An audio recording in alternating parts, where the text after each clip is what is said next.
Hey, Miles. Hey, how you doing?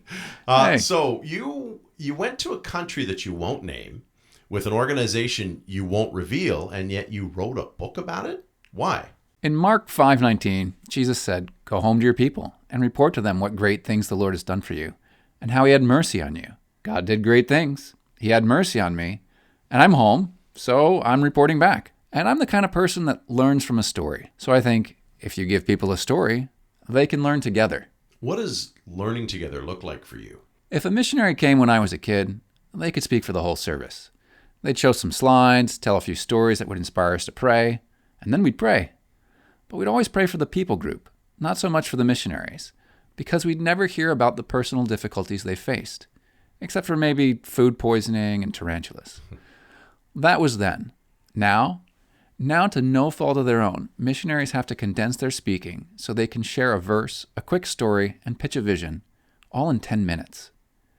Maybe if you're in a class studying to enter missions, your professor can share longer stories with you, but you'll only ever go so deep in exploring the story or the theological reasoning behind your professor's actions because, hey, it's your professor.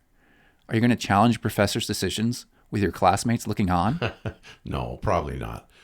But with your story, You can openly discuss and argue against my points of view, my understanding, and my decisions because 1, I'm not handing out grades.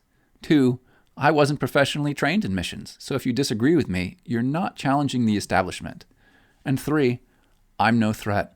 I'm not even in the room. But I have let you inside my head. I've given you an uncompressed story, a chance to take the physical, emotional, and spiritual journey that I've taken and to learn from it without having to get your passport stamped. what was the most important lesson you learned for yourself? It's not a call to missions. It's a call to Jesus. And that call is for everybody. We run around with all these things that we think are our callings, stuff we're going to do for Jesus. But the main circle spinning at the center of it all is Jesus wants you. Yes, he may call us to tasks that branch off from that central call. But no matter how hard you run, doing whatever else you're doing, eventually you're going to have to come to grips with it's you and Jesus.